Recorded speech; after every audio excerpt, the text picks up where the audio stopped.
All right. So today we Look are at going Ava's face. Yes. I have a mask on.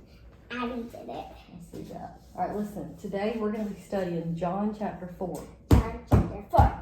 Okay. Mr. Friday, can we do this? I'm going to read to y'all while y'all color. Okay? Yay, yay, It yay! always helps y'all listen better when you color. Okay, All right. good start. Now Jesus learned that the Pharisees had heard about him. The Pharisees were bad men, okay? They had heard that he was gaining and baptizing more disciples than John. But in fact, Jesus was not baptizing, his disciples were. So Jesus left Judea and went back again to Galilee. Jesus had gone through Samaria.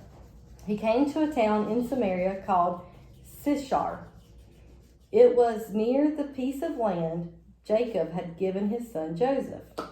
Jacob's well was there. Jesus was tired from the journey, so he sat down by the well. Y'all see the well in the picture? Mm-hmm. It was about noon. Noon means 12 o'clock.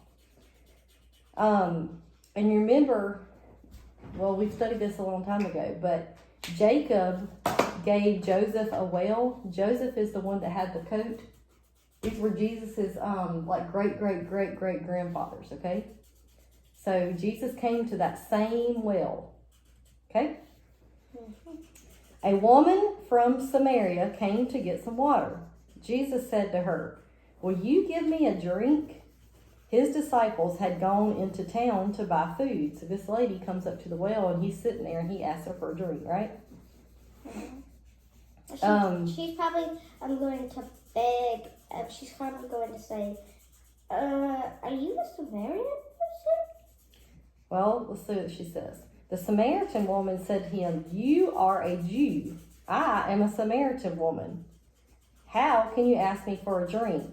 She said this because Jews don't have anything to do with Samaritans. So that means like Jesus's people, the Jews, and her kind of people, they just didn't really get along. They didn't usually associate with each other because the Jews thought they were better than the Samaritans. Is anybody better than anybody else?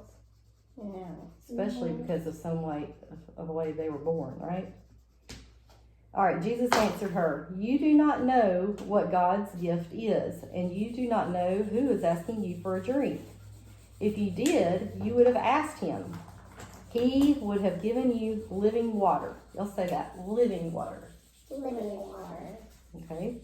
"Sir," the woman said, "you don't have anything to get water with. The well is deep. Where can you get this living water?" All right. So she's like, "How? Or you don't even have anything to get the water out with." Do you see Jesus holding anything? In your coloring sheet, she's actually holding that thing to get the water out. He didn't even have anything. And she's asking about this living water. Jesus answered, "Everyone who drinks this water will be thirsty again, but anyone who drinks the water I give him will never be thirsty.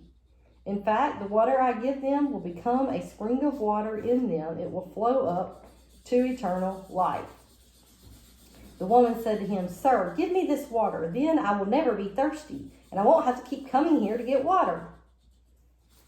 So, I don't every think day. that would work when the way he was talking, because she was like, "Then give me some water." Okay, but every day, listen to this. Y'all know how we turn on the faucet to get water if we're thirsty? Yeah. They didn't have that back in their time. She had to come there every day to get the water she needed. What?